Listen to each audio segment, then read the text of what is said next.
All right. Good morning, everyone. Welcome. We are going to go ahead and get started. I apologize for the delay. It looks like we had an issue with our Zoom link. We were trying to be cautious so that we could avoid any kind of Zoom bombers. So we apologize for the delay. We ended up not being able to allow people in that we wanted in. So I'm so sorry about that. Welcome. My name is Wendy Merchant. I am the Executive Director for STEMblazers, and you have joined our Women Breaking Through live stream webinar. Originally, this event was imagined to be a breakfast, and of course, over the last few weeks, the last month, given the chain of events, the global and local chain of events, that became impossible. So we reinvented with our great team, our great staff, in the STEMblazer spirit. We reinvented this as a webinar so that we could all still connect and celebrate women breaking through, which has really had a silver lining because we've been able to connect from the East Coast to the West Coast and even outside of the US. So even though we can't be in the same room, it's really great to still be connected. So I'm so glad that you are all here. Of course, this webinar is brought to you by our amazing sponsors, event sponsors, and our partners. Burns & McDonnell, who is our STEMblazers corporate partner and Women Breaking Through partner, sponsor for this morning, and Western Colorado University, who is our technology sponsor. Thank you so much to Western Colorado. We are so appreciative that you both supported this event this morning. I'd also like to do a shout out to our partners that support us and work with us throughout the entire year. Again, Burns & McDonnell, Core Consultants, Lockheed Martin, Suncor Energy, Teradata Cares, Viasat, Verizon, and Western Colorado University is also a partner. I'd like to take a moment to introduce our amazing board of directors. I am so thrilled, so honored to work with such a passionate group of individuals. Our board is incredible. Not only do they fulfill their board duties, they also go above and beyond to really help us move our mission forward. So Ms. Shelley Souza, who's our board chair, Anna Mikshi, Christy Steinhilber, Josh Kuman, Saravani Katamanini, and Rachel Carnaggio all serve on our board, and I know you're out there, and shout out to you. Thank you so much. I'd also like to just recognize our staff really quick who worked so hard to help put this event together, but also everything that we do. I work with them every single day, and I'm really blessed and honored to be able to work with such talented people. Rocio Manzaguian, who is our Director of Strategy and Marketing and Communications.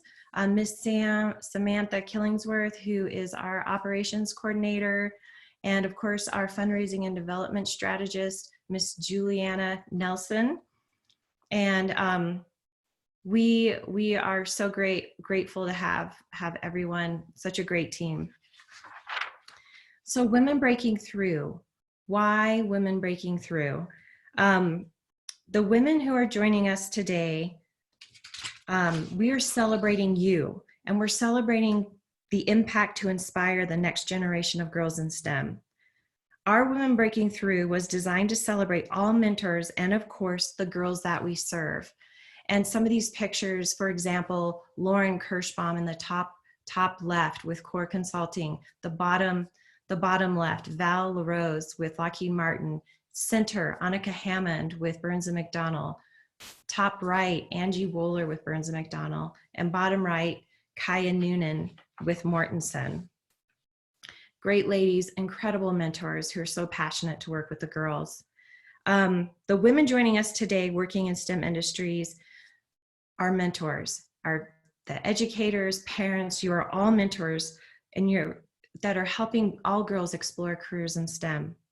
You are trailblazers in your own right and role models for the next generation. It's important for you to be celebrated for continuing to break through your own barriers and to realize your own successes, because you are showing the next generation of girls what is possible and attainable. And you're doing that by sharing your stories. with the young ladies that are in our program, including Morgan Huber, top left with PAX 8, bottom left, Sam Killingsworth. In the center, Miss Fabulous Lindsay Cross with Sphero. Top right, Eero and Taylor. Bottom right, we have Lillian with Black and Beach and Vanessa with Lados. They are all sharing their stories about breaking through and inspiring our girls to want to do the same. Again, we are so grateful to our mentors who are working with us and being visible, showing the next generation what's possible. This event was also designed to mentor our mentors, because no matter where you are in your career, we all need a little bit of inspiration. And that's what we're hoping to do here today, is provide that inspiration. I know that I need that to kind of fill my cup so that I can continue to work with the amazing young ladies that we have in the program. We have top left some great teachers from the Cherry Creek School District. Bottom left, Miss Hannah Montoya with Western Colorado University. In the center, we have Aditi with Boston Strategies. Top right, we have Miss Shelley Souza, Viasat, of course, our board chair. And bottom right, Miss Annie Wolf with Quizlet. They're all great. And the passion that they bring when they work with the girls is incredible. And I love that they share that and they share in our mission. I'd like to take just a moment to address the men in our audience. We have a few that are joining us today, and we want to say thank you and welcome. Thank you for being part of this webinar. Thank you for your advocacy and your support. You're encouraging your own daughters, your own granddaughters, your nieces, your employees. Thank you for the work that you're doing to change the mindset and to change your own corporate culture so that you can help diversify and strengthen the STEM pipeline. It's so crucial that we work together, and we want to let you know that we appreciate you as well. So for those of you who are not familiar with STEMblazers, we are a nonprofit, 5 years strong, and we work with middle school and high school girls, and we inspire them to visualize themselves in science, technology, engineering, and math. And we want to empower them to pursue a career in STEM post-secondary education. We do this by providing program meetings where they get to meet mentors, talk with different women in STEM, job shadows, field trips, community events that we provide. This year alone, we have served over 250 girls, which we're really excited about, really proud of. And I'd like to share with you our mission in action, our mission brought to life. Of course, we want to celebrate our girls as well. That's why we're here. We're celebrating mentors and these amazing girls, everyone who's breaking through. Every year for the past few years, we have sent teams to the Structural Engineering Association of Colorado's Gingerbread Bridge competition, and they rock this event. And last November was no different. We had some great teams from Campus and West Middle School and North Arvada who participated and had success. So these girls, they've done this a couple years in a row now, and they love it. They're passionate about it. I think we have some really great future structural engineers coming up. Miss Allie, who is a graduating senior from Wheat Ridge High School, she is going to go off in the fall to Colorado State University to pursue her career, her degree in mechanical engineering. Miss Allie, as a senior, she earned her way up from freshman year to become the lead manufacturer for the hydrogen cell vehicle team that her school does every year. So not only did she become the lead manufacturer, she also earned the honors to be able to drive the car, which is super cool. And she's doing a great job mentoring the younger grades behind her. Our DSST College View chapter, these ladies, I have really enjoyed getting to know them over the last couple years. Exceptional. Miss Clarissa was just accepted into Amherst, Vassar, Pomona, and also Stanford. And the last time I communicated with her, and I think she's on today. Hi, Clarissa. She was pursuing her degree in engineering and leaning towards Stanford. Miss Holla was accepted into Colorado College and Brandeis University with scholarship. Miss Jocelyn was accepted into Notre Dame, and Raquel Rockstar was accepted into Vanderbilt with a full ride scholarship. And so congratulations, ladies. This is incredible. We're so proud of you and can't wait to see what you're going to do next. Also, our South Metro High School chapter, we have Miss Gabby, who's a junior at the Highlands Ranch High School. She competed this year with her team for TSA and made it to nationals. Congratulations, Gabby. That is such a huge win, such a great success there. Miss Katie Fur is a graduating senior from Overland High School this year. She was selected for the Women in Cable Telecommunications 2020 Young Woman to Watch Award, and she also earned that with a scholarship. And you're going to be able to get to meet her in just a little bit. Joanne is a junior at the STEM school. She is the president of our South Metro chapter. Miss Joanne, I've known her since 7th grade, and she has just blossomed and been such a joy to get to know and work with over the last several years. She gave a TED Talk, and we can't wait to see it and share it with you once that becomes available. And you'll also get to meet her in just a little bit. Maddie is a graduating senior from Cherry Creek High School this year. She was accepted into Colorado School of Mines and is going to be pursuing a degree in chemical engineering. So congratulations, ladies. And our alumni, Miss Emma, she is now at CU Boulder. She's in her first year for computer science and mathematics, and we miss her, but we still keep in touch with her. She's working at the Atlas Institute, and she was a finalist for the Colorado Technologies 2019 Youth Tech Leader of the Year. So congratulations, Emma. I know you're on as well. Great job. So as you can see, these girls, awards or not, we work with some incredible young ladies, so talented. There is so much talent out there. We want these results for all of our girls, and our ultimate goal is to reach 1 million girls in the next 20 years. And as a nonprofit, we need your help to reach 1 million girls. We could use additional mentors to work with our girls, corporate partners, and of course, financial help, your financial help. And I know times are a little bit unsettled right now and a little, uncertain. But if you have the means, I would ask that you consider our monthly giving program. If the 200 participants on this webinar today were able to give just $10, that would help us support hands-on activities, experiences, field trips, guest speakers for 50 girls for an entire school year. So we could reach 50 more with your help. And I know we're going to send out that link. We're sharing that link right now in the chat so that you have it.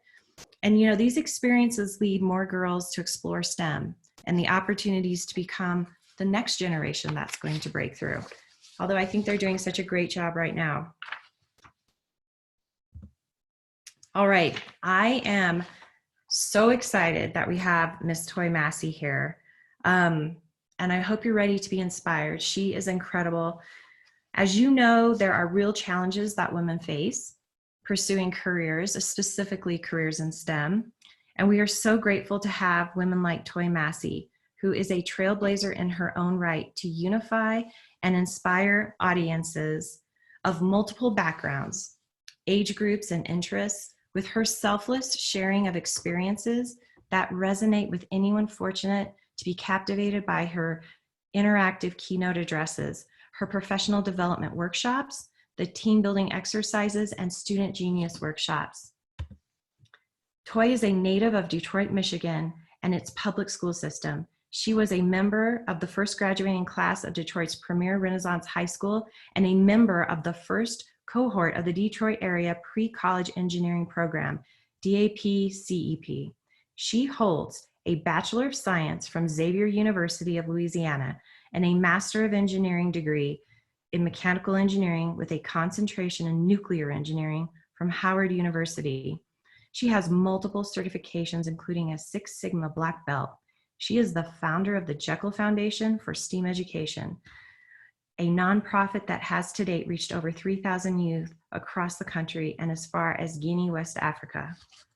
Toy spent over 25 years in the energy and defense industries and more than half of those years as a member of or direct support to senior C-suite executives. She is the principal of chief visionary of A&M, Innovative Solutions, LLC, a Better Business Bureau, A+ accredited consulting firm that she founded after departing corporate America and senior executive leadership in order to increase the number of girls and youth of color in pursuit of professions within the STEM disciplines. She is a frequent keynote panelist, a master trainer and workshop facilitator lead. Toy is active in multiple organizations. She sits on several boards and holds coveted memberships in Delta Sigma Theta Public Service Sorority Inc., Links Inc., Global Minded USA, the Board of Governors, My Brother's Keeper, Denver. She is a divorced mother of one wonderful and exceptionally bright daughter, Kennedy, with whom she has traveled around the globe and learns from daily. And now I would like to introduce to you and welcome Miss Toy Massey.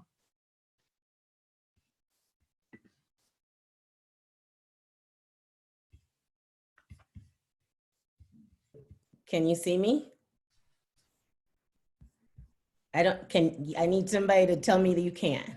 Because I'm still looking at Wendy. Are you all able to see me? Okay, I can't see myself. Am I live? I don't know. No, Toy, we can hear you. Yep. You can hear me, but can you see me? There we go. Yes. You can see me now? Yes, we can. Okay, I need Rocio on my screen. It's absolutely blank. If you can share my screen with me at least, because I just see, I see Wendy's name, but I don't see me. I did. Oh, see, that fabulous 17-year-old that I told you about had to come out and help me out here. Good morning. Sometimes even with all the credentials, we can't make the connection.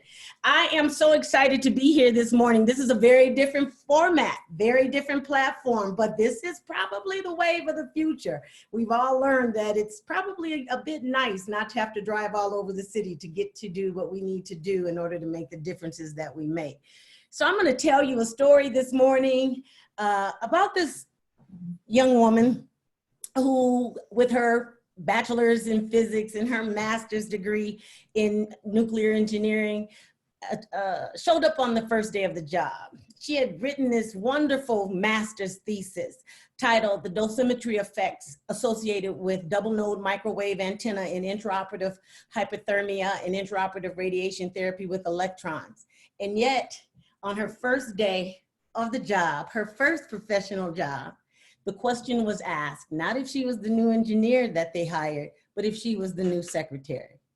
And so it goes, and so it continues. And that's the life we live sometimes and navigate through in this space that has been traditionally, or historically, I should say, focused on the male participant, even though women have a strong background in math and science and have made major contributions. I was born and raised in Detroit, Michigan. My grandmother was a school teacher. My mother, also a school teacher. There was no limit to whatever it was that my brother and I had chosen or said we wanted to do. My mother would make it happen. I had sculpting classes with Elizabeth Culprit. I had poetry classes with Gwendolyn Brooks. I danced, I was a debutante. I balanced the life of a aspiring college student, college-bound student, with the duties of being a participant in my church and among my family. In fact, I probably thought, like my father would say, the sun might be out, but it doesn't shine until I come into the room. And with that type of confidence, I would navigate through these spaces. Initially, I thought I would be a physician. In fact, at about 7 years old, that's exactly what I said I was going to do. I was standing over the counter in my mother's kitchen, and I had my little hands clad in these yellow latex gloves up to the elbow. And I was cleaning a chicken. And at that time, the whole chicken would have within its cavity the contents of its heart, its liver, its neck, its gizzard. And as I reached in and pulled it out, I made the association with childbirth or a doctor delivering a baby. And so my mom says, well, that's an obstetrician. And it usually is coupled with the discipline of gynecology. And I said, then that's what I'm going to be. And from 7 years old, that's what I said I was going to do. And I was determined to do just that. And so my mother would make available to us all types of experiences that would support that, that pathway. And then right around the 10th grade, I met a man named Kenneth Hill. He was an engineer, African-American man, an engineer at Ford Motor Company. And I'm born and raised in Detroit, I believe I told you. So the big three, Chrysler, GM, and Ford, were very much a part of my family's history, if you will. And so he came into my college prep school, Renaissance High School, and he needed 15 kids to help launch his vision for a pre-college engineering program that would allow us to spend the summers at University of Michigan or at Michigan State University. And so I was all for it. Signed up, became involved during the school year. We would sit shoulder to shoulder with engineers during the summer. We would have that experience. And also, even as I came home from college, I would have summer experiences in that place. My main thing was, how did engineering tie into medicine? Because remember, at 7 years old, that's what I said I was going to do. And when I became aware of just how intertwined and interdependent those two disciplines, medicine and engineering, were, I said, okay, I'm going to do them both. So I went off to Xavier University following my brother. Xavier University is a historically Black college and university. It puts the largest number of African-American students in medical school, and they complete medical school. So doctors come a dime a dozen out of Xavier University, and they attend some of the best schools in the world. And so here I am on this campus, and I'm trying to decide, how do I get through a engineering program that in this small Jesuit setting only had a pre-engineering program, which meant you completed the core common courses for engineers, and you went somewhere else to complete the final requirements. It was called a 3-2 program. And some of you engineers out there may be familiar with such, and some of you young ladies may be considering schools that are somewhat smaller, have that type of a setup in place. But I was determined that if I came there, I was not leaving there without the actual degree. I am a person who has been raised with always have a plan B. Always, you know, if you start something, complete something. And so I found out that I can finish in physics only by taking within the same department a couple of more classes in math and a couple of more physics courses. And then I could do my master's degree in engineering. And I'm telling you, it was the best strategic decision I ever made, because when I was walking across the stage with the master's degree in engineering, many of my cohort who had completed the 3-2 program that were coming out at the same time were coming out with a bachelor's degree. So we're walking across the stage at the same time, and I have this higher degree that commanded a lot more perks, if you will, as we started the job. Yet, the first day on the job, I was not asked if I was the new engineer. I was asked if I was the new secretary. But you know, you learn how to navigate these spaces with humor, because you recognize that many times people don't know that they're being subtly discouraging. They don't know that they are absolutely eclipsing a dream if you gave them that power to do so.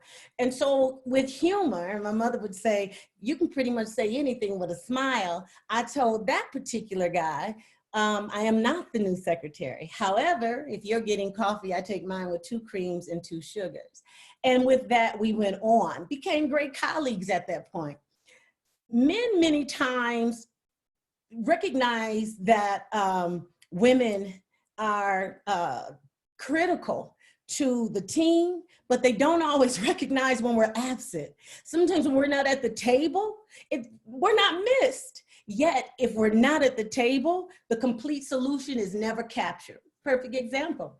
When airbags were first introduced into automobiles for the purpose of mitigating impact of an accident, usually a head-on collision, the crash car dummies that were often used were built on the frame of a man, although women and women with their children drive cars. And so what was happening in those early days, small frame women were being crushed in the chest at the deployment of that bag, and children 12 and under could suffer decapitation.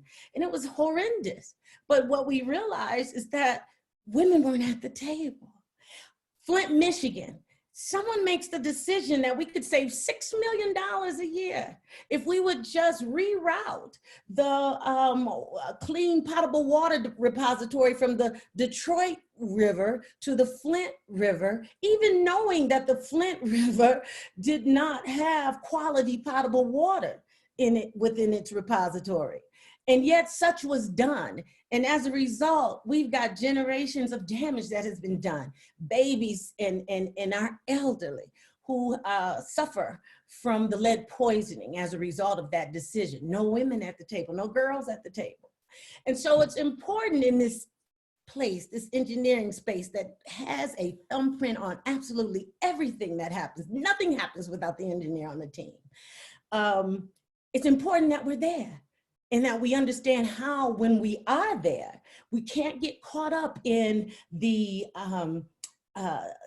discomfort. Sometimes our presence tends to make or create for others, because we ask the questions. If we were at the Flint table, we would have said, but what about the babies? You know, if we divert this water, you're talking about saving $6 million, but at the same time, are we going to empower? Are we going to impact 6 million lives? And it's a reason for that, because as women, we bring life, and we tend to take care of our aging family. So we often always think of both the babies and the seniors. And so with those questions being asked, we come up with the complete solution and usually incorporate the real risks. And we've all been engineers. I don't think there's a woman alive that's not an engineer, that doesn't think like an engineer. And I tell my kids and my girls that all the time. When I left engineering as a senior executive director of business process innovation and the customer experience, one of the greatest catalysts for the decision I made was because not only was I dropping Kennedy, my daughter, off in the morning before the sun rose, in the dark, as you will, picking her up in the evening in the dark after the sun went down.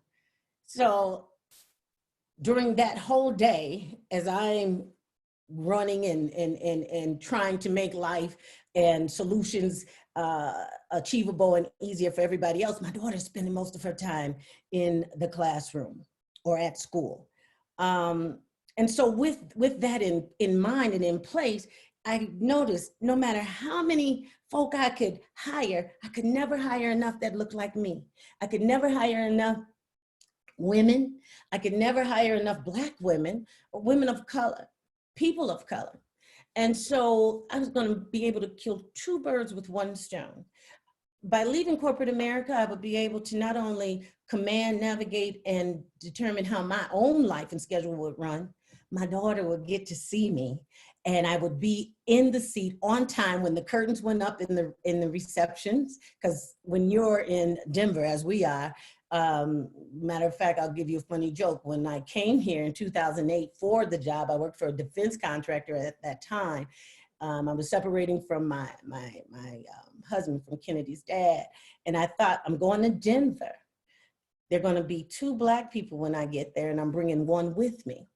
And so imagine in her school setting, oftentimes what would happen, she's the only kid in her class. So when her mom's not there, it's kind of noticeable. So I made the decision that to get the win, to actually impact the lives of young people and encourage them to move into the engineering and technical sciences, the STEM disciplines, actually helping them understand that they've been doing this all their lives. I'm just basically making an association for them that perhaps might encourage, empower, and enlighten them to actually pursue these disciplines. I was also being able to be a mom. And sometimes in this space, that's the difficult thing for women. You know, we have to balance it all. And usually the one who loses out in the balance is us, ourselves. So we move into these disciplines that demand so much. And because we believe we got to be 3 times as good, we got to be, you know, involved and impacting everything in order to be taken seriously. We tend to navigate away from the one thing and the only thing that really matters, and that's our family, you know, motherhood first. And we learn as we get older that, you know, if we drop dead out of this game tomorrow, they'll just replace me, usually with a guy. And so leaving the corporate setting and bringing more women and more people of color into this space guaranteed that as we pursue as engineers and technical scientists, even folks in medicine, as we pursue solutions to real world problems, folks who sit at the table that look like and represent everyone around the globe assures that the quality of life is equitable for everyone around the globe. And so as I moved into the Jekyll Foundation, J-E-K-L, K is my daughter Kennedy, L is my niece Lauren, J and E are my nephews John, Eric. And so as I moved into this nonprofit space, again, I have made a decision. I've left the corporate space. I haven't looked back. In fact, one of the final pushes for me came from, I was a senior executive director and I reported directly to a VP, and the day that it was going to snow, I'm already an hour commute each way. And so I'm leaving, right? I actually head up the largest profit and loss center in this particular organization. And I've got reports from 3 different continents. So I'm up almost around the clock. And I'm in the office and I said, you know what, I need to go because I need to get down the road and get to my daughter. But this is what I'm saying to myself. And as I'm leaving, here comes this guy and he says, where are you going? Now, mind you, his family is in Georgia, Atlanta. He takes the company jet on Fridays to go home and visit them. And you know, so he's doing this commuter life, very common. And he lives literally next door. The apartment he rents is next door to the office building that we occupy. And so I said, I'm on my way out of here. And he said, why are you leaving so early? It's like 3 o'clock. And so first of all, when you get to a certain level, those kind of questions aren't even something you entertain, right? And so I'm like, well, actually, it's not very early for me. If you check your email, you got your first one from me about 3 a.m. So I've been on the clock about 12 hours, but why are we having this conversation? Well, I just thought you might stay. Is there a meeting I'm missing? Do you need me to do something? No, I said, okay. It was in that moment, I said, I ain't coming back here. No more. This is it. I have worked too hard, aspired and achieved too much to be dictated to in this space. And then, you know, as a woman, you start convincing yourself, right? You're like, and plus, they don't have enough women in here anyway, and I got stuff to do. I had actually founded the Jekyll Foundation 2 years before I made the decision to leave. And I looked at my portfolio and everything looked good. I was like, oh, I could do this for a couple of years, you know, live off of this and we'll be good and I'll launch this business. But as life has it, everything starts to happen. Everything starts to happen at one time. And where you thought you had this large repository of savings and support just starts to dwindle. And I'm a very faith-based person. So I had really reconciled that, okay, this is God. He's actually saying, I'm going to remove from you anything that would make you think remotely even that if you're going to do this journey, it is about you and how you get through it versus it's about me and making it possible for you to get through it. So the saving starts to dwindle. I realized nonprofit first of all, I had to realize nonprofit is still a business. It's still a business. So the only thing about nonprofit is the fact that there's a tax exempt status, but I had to learn that. And as a result of some of those ups and downs and highs and lows, I'm like, okay, I have this certification in Six Sigma as a Black belt. I come into organizations and remove the constraints to growth. I actually, am trained in a set of sophisticated tools that can take an organization from a current state to a desired state in, record time, competitive intelligence, all of this stuff. And I realized I have got to launch a business. And that's how A&M Innovative Solutions came about. It was basically because I needed to leave the lights on. So you move into this entrepreneurial space, and if the first choice in that entrepreneurial space is your nonprofit organization, the only thing I can tell you is from the beginning, know that it is not a nonprofit organization. And after that, then you might not have to actually start another business. But the most beautiful thing about the Jekyll Foundation and everything that we have done, reaching over 3,000 kids in the time that we launched our first program in 2014. And I was 2 years later than I had actually left corporate when I launched. My sister and one of my best girlfriends, Tony Bullock, who at that time worked for Colorado Girl Scouts. And she said, look, you got everything in place.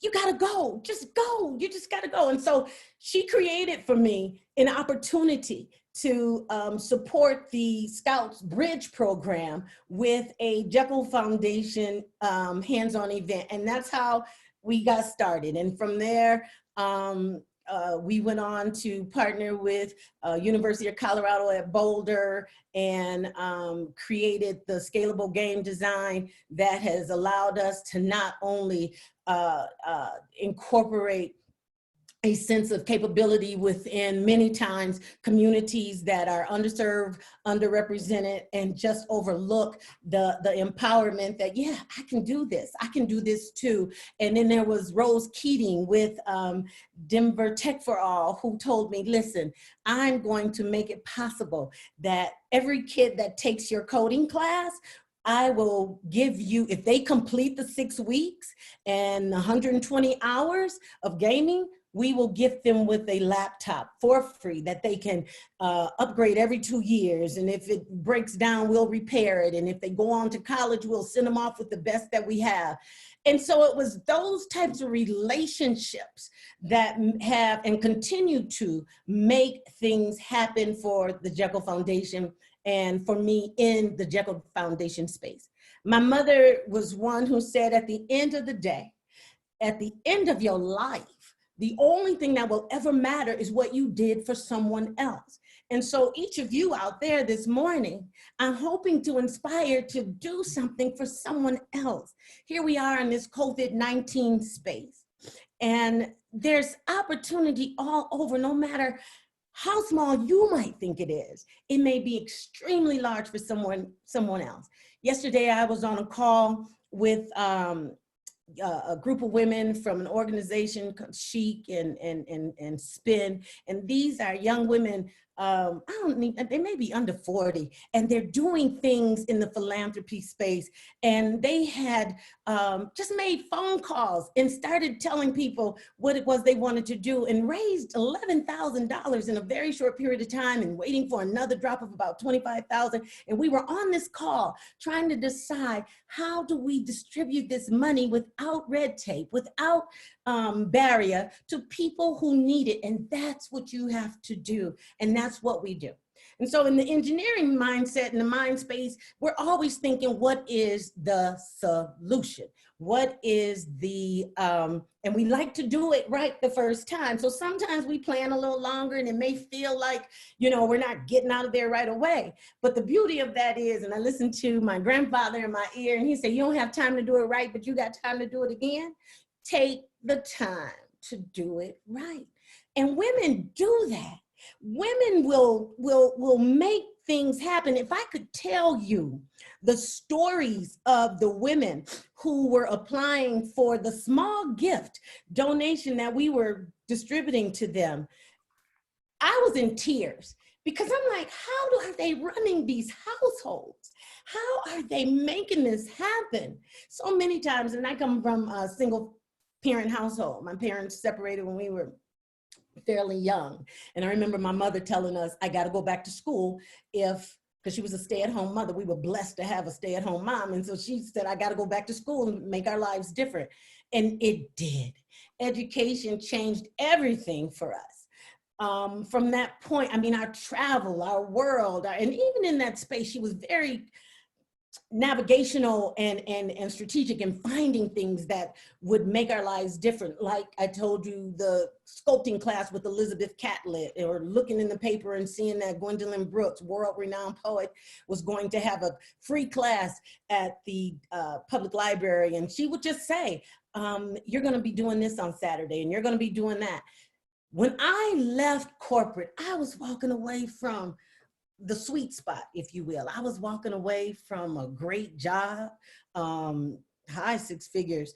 I was walking away from all the benefits. I was walking away from the comforts of what that type of job would afford me.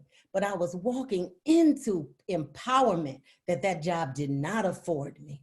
And so here I am, this woman breaking through the barriers, breaking through the status quo, breaking through all of those things that would otherwise find me playing it safe.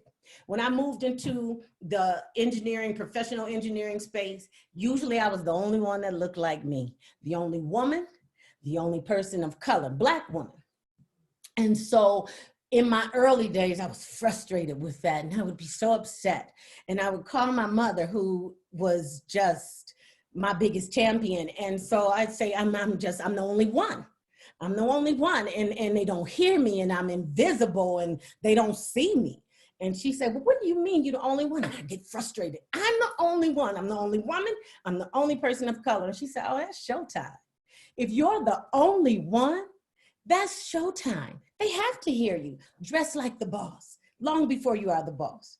Be on time for the meeting is to be late for the meeting. So be early. Sit down front, not in the back. That's the invisible spot. And you deserve to be seen. Always have a question. Always have a statement. And so anybody that knows me knows that is who I am. I always have a statement. I always have a question. I have something to pour in. But if I don't leave you young people with anything else, I want you to know, walk boldly into that space that doesn't necessarily represent you, because you belong there. You're supposed to be there. And one of the things that this banner back here, Tyrone Beverly, who is here in Denver, put together in conjunction and collaboration with George Sparks and the Denver Museum of Nature and Science, a movie, a film, a documentary of the untold stories of STEM, in which I was a part of. And so my quote was, and it still remains, my dreams have always been bigger than my fear. And so I think I need to start wrapping this up, but that's what I want to leave you with this morning. Your dreams must be bigger than your fears. Nobody deserves it more than you. Somebody's going to figure it out. It might as well be you. And in this space, I've been blessed to actually interact with you. So with that being said, I have the opportunity to work and talk a little bit later, or right now, I guess, with Katie Leon and Joanne Fuchs. And so they're going to ask some questions, and you, of course, need to take advantage of the opportunity to ask some questions through your chat platform. And that's where we're going now. Hi, ladies. Hi. Hi. So where are we going first? Who's asking? You're going to introduce yourself a little bit, I think, Yes. Right? Okay, go ahead. It's so nice to be here. I really appreciate the opportunity to talk with you, and thank you so much for your presentation. It was so inspiring. Hi, I'm Joanne Fuchs. I'm a high school student, high school junior with STEMblazers. I'm currently the student president of the South Denver Metro chapter of STEMblazers. And when I grow up, I want to be a researcher and teacher in biotechnology and ecology. Hello, everyone. I am Katie Leon. I am a high school senior from Overland High School. I am a member of the South Metro chapter for STEMblazers, and I am planning on majoring in civil engineering and going into the construction industry. And we're so pleased to have Toy here from her today. This is a really cool experience for us, especially as high school students. We're dying to ask her some questions, but before we do, we want to let you know, as Toy said, you can put your questions in the Q&A section, and we can address those through a Facebook group we have up. So please, in the Q&A section, put all your questions that you want to ask Toy or of us, and we'll get started with the questions of ours. Excellent. Okay. So Toy, I have Katie a first. question. What advice would you give to a person of color, especially women of color, that are interested in going into the STEM field? Well, the first thing I would tell you is that you've been an engineer or scientist or mathematician all your life.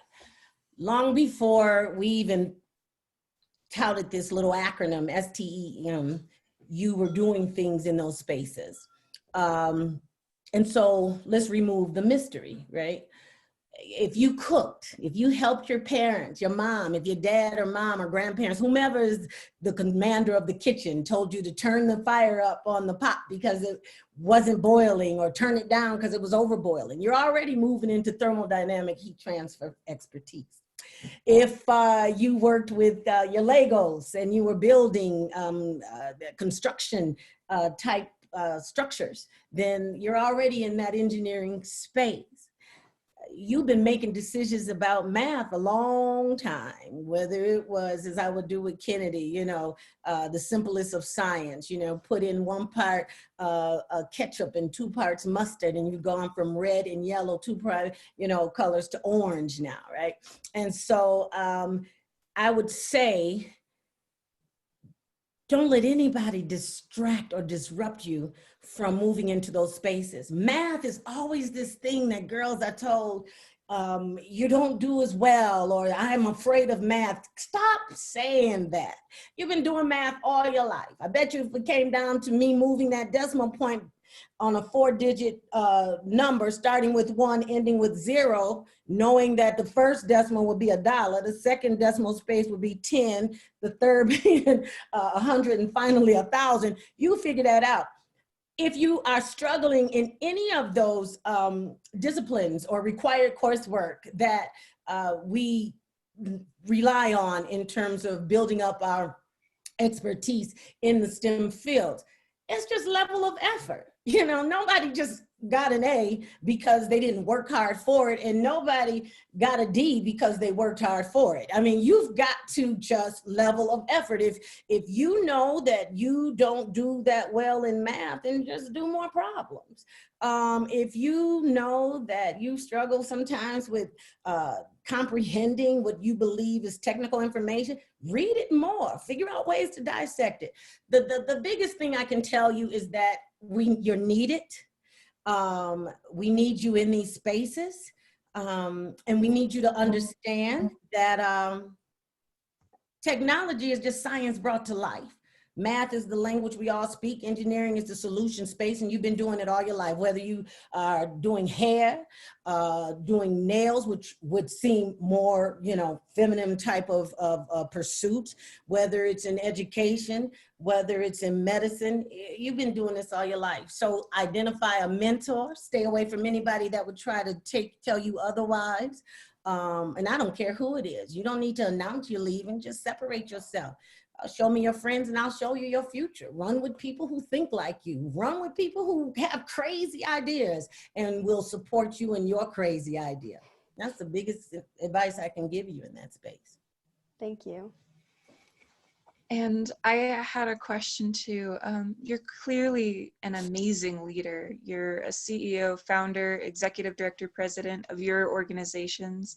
And I'm really curious to know what inspires your leadership and your leading experience, and what do you hope to pass on to the young girls that you work with to help them become leaders as well? So it probably helps. For a long time, you know, my mother was one of 9, and while it was me and my brother, and we're 11 months apart, I had lots of cousins, and they were mostly all boys until I was about 12, when Maya Jane, so named for my grandmother, came along, and then she followed me in engineering. But so competitiveness was probably always there. The sense of leadership was always there. My mother was very adamant about just what I was saying to you. If somebody's going to be there, it might as well be you. There's nobody that can do this any better than you. Whatever that looked like, success or fail, get involved, get in there. Leadership is something that is very different from management, and I can always tell immediately when I'm working in a space if I'm dealing with a leader or if I'm dealing with a manager. Managers are all over, they trying to tell you how to do this, when to do this, they need this. Leaders are, here's the requirement, here's the deadline. I don't care where you do it. I don't care how you get it done, just get me results.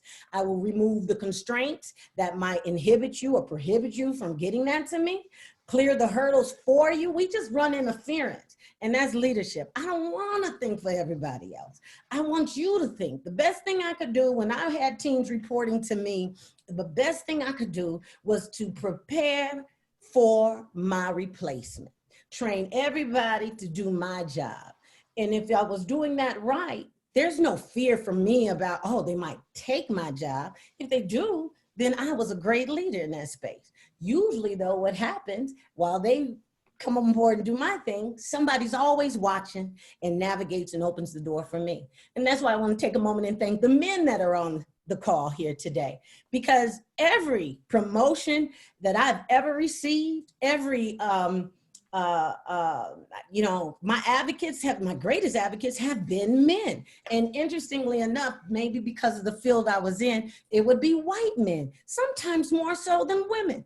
And that's always a bother. And that's something we as women, we got to do better at opening the doors and helping our sisters and making that happen. But it was the men.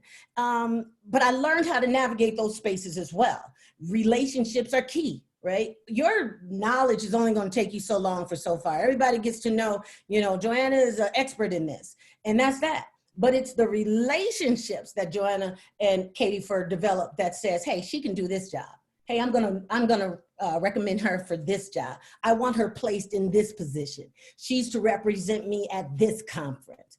And so you've got to learn how to navigate that landscape. And usually it's about the things you have in common. If you go into your boss's office and you see that there are pictures of kids in uniforms, baseball or soccer, then talk on Monday morning about the game that must have taken place over the weekend.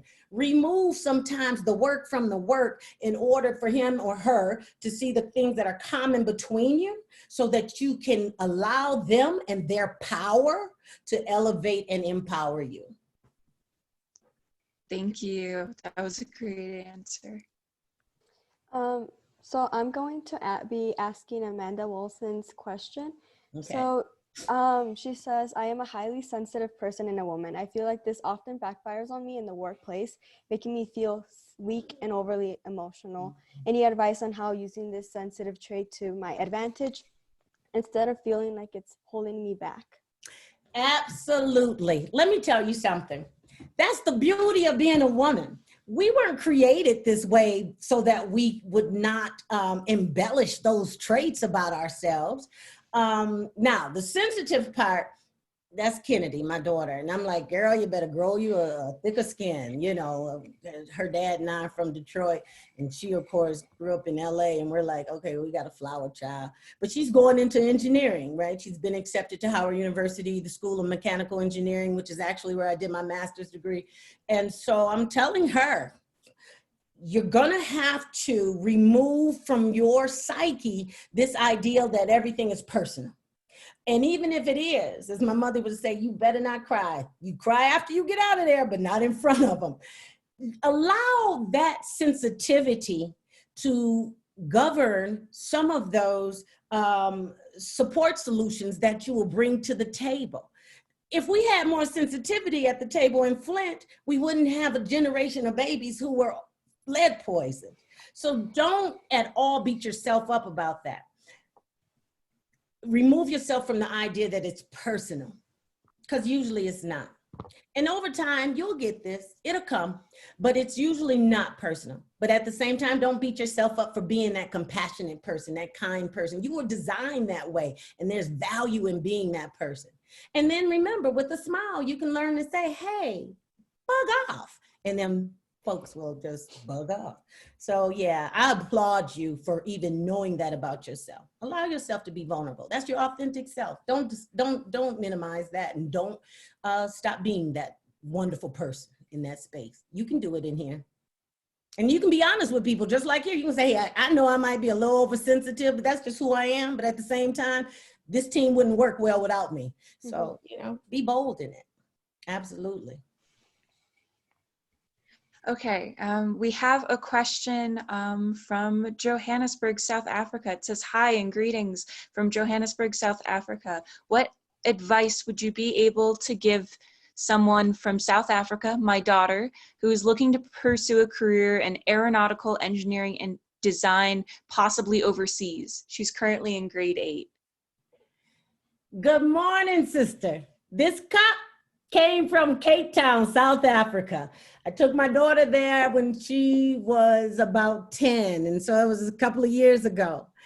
There is probably nothing more empowered than the African girl pursuing the engineering sciences.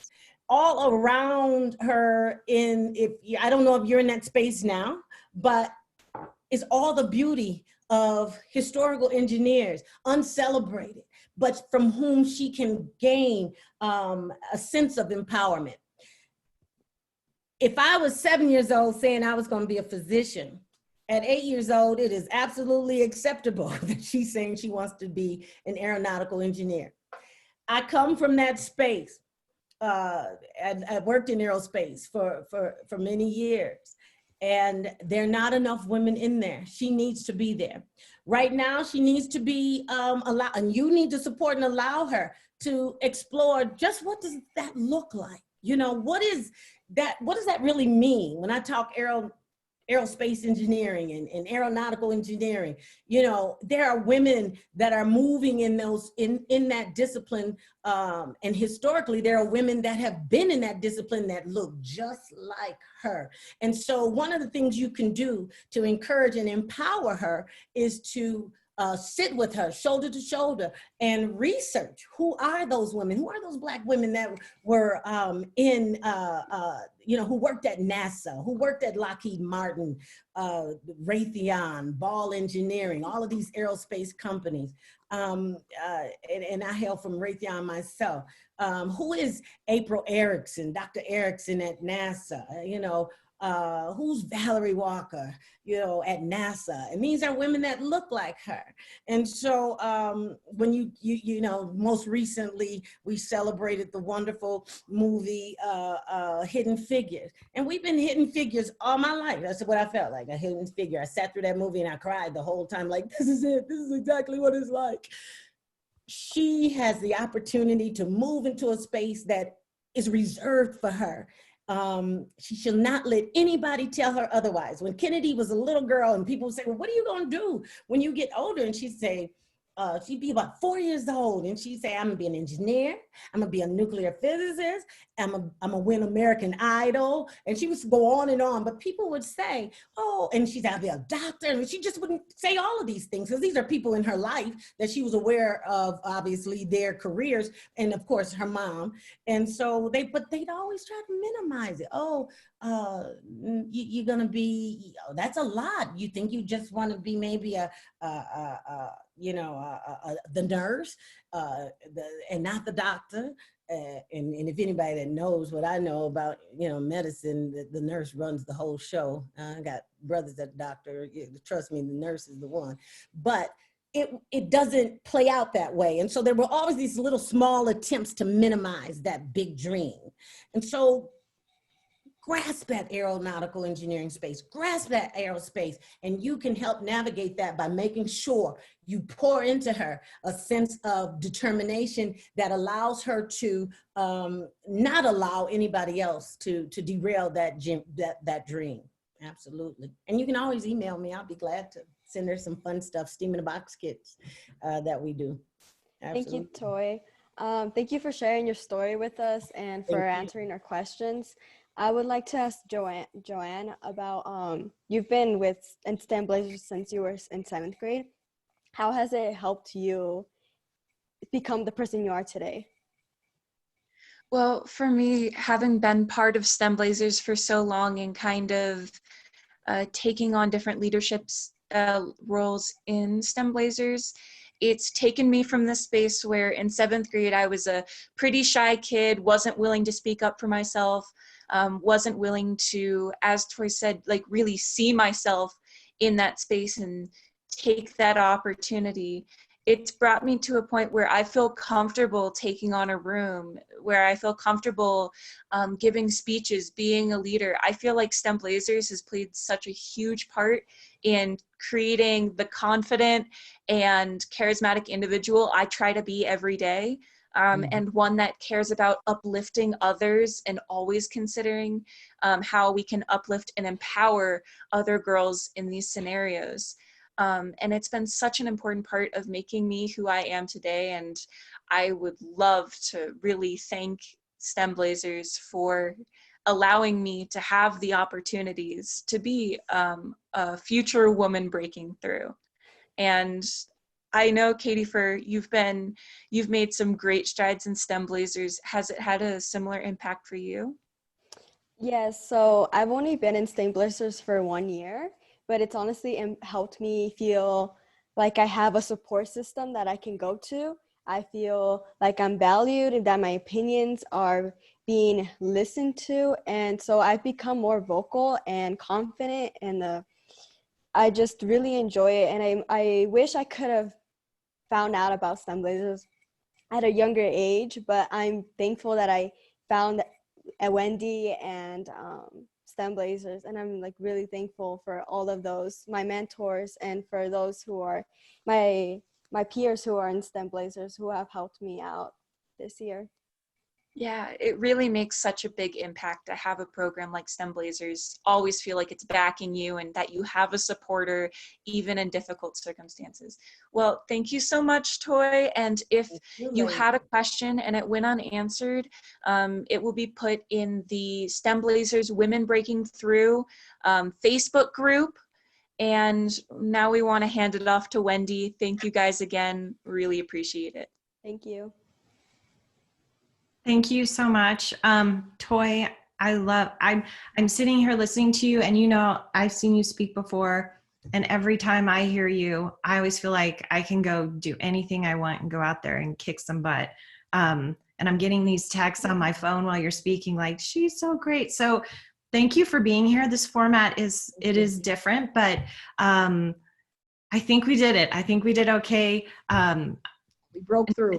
Yes, thank you for inspiring us all. And girls, thank you so much for participating today. You did a fantastic job. No doubt in my mind, you're going to go on to do great things and have great success. Toy, there's so many questions that we have that we'd love for you to answer. So audience, we are going to send out a follow-up email that has a link to a recording of this webinar, and also to our Facebook group, Women Breaking Through. And there we are going to answer the rest of the questions that you have that we could not get to. Also, while you're there, tell us about how you're breaking through. What are you doing? Because we know that we are all a great, incredibly strong group of women. We can do anything. So tell us how you're breaking through. And in the follow-up email, you can find some other information. But thank you so much for allowing us a little bit of grace, for your patience with our technical difficulties at the beginning. Thank you for spending your morning for an hour with us. And we're going to see you next time, and keep breaking through.